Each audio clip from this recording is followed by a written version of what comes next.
Oh, ay, anong ginagawa ni Melody dyan? Yan, nalasing siya eh. Ayaw niya umuwi sa kanila.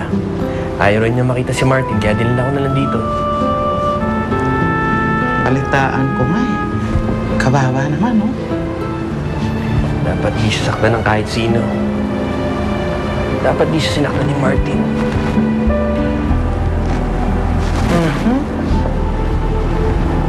Mahal na mahal mo talaga, no?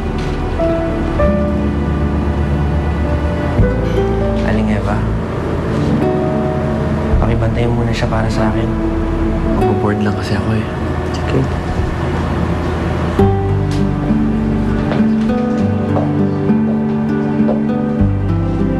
Kasi, ang anak ko na lang sana ang pinili mo.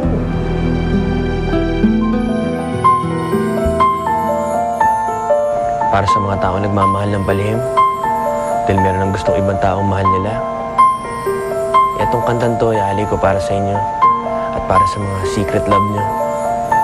At ali ko rin sa isang tao na special sa akin. Sana maghilom ng sugat sa puso mo.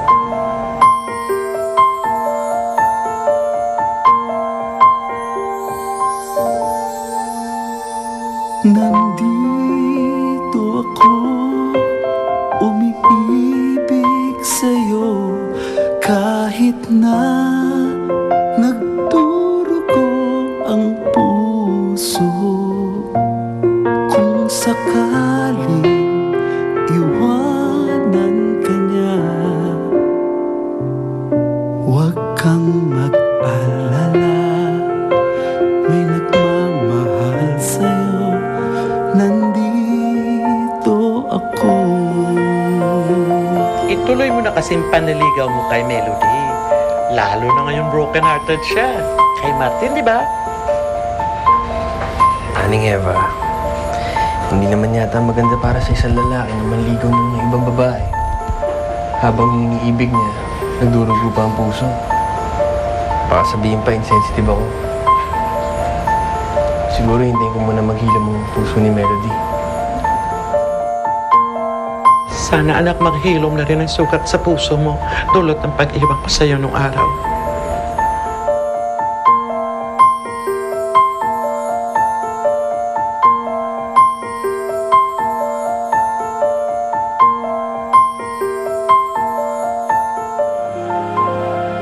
Huwag kang mag-alala, may nagmamahal sa'yo. Nandito ako.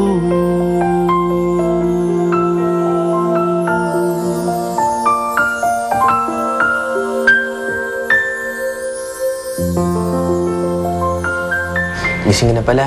Kamusta ang pakiramdam mo? Gary? Nasaan ako? Oh, dahan-dahan. Huwag ka munang tumayo. Ano ba ginagawa ko dito?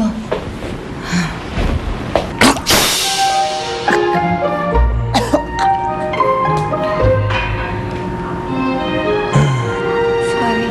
Okay lang yun. Upo ka muna. Sensya ko na. Okay lang. Walang problema. Okay lang.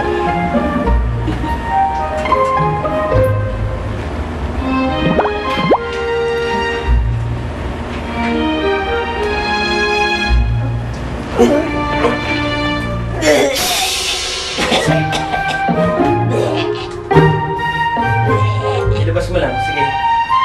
Hindi na ako pakiramdam mo. Okay na. Sige, bye. Kamusta ang pakiramdam mo? Minawa na ba? Gusto mo na sabaw? Para mainita na sigmura mo. Ang problema, puro cup noodle soup lang ang meron ako dito. Bakit ang bait mo sa akin? Dahil kaibigan kita, ayoko nakikita nagkakaganyan ka. Sensya ka na, Gary, ha? Pati ikaw nadadamay sa mga kagagahan ko. Okay lang yun. Sanay naman ako na nasaktan dahil sa pag-ibig eh. Talaga? Akala ko ba hindi ka nasasaktan? Kasi ikaw ngayon nananakit, di ba? namatay sa maling akala. Sabagay, tama ka naman dun. Akala ko nga hindi ako sasaktan ni Martin. Pero mali ako. Gusto ko na nga mamatay eh.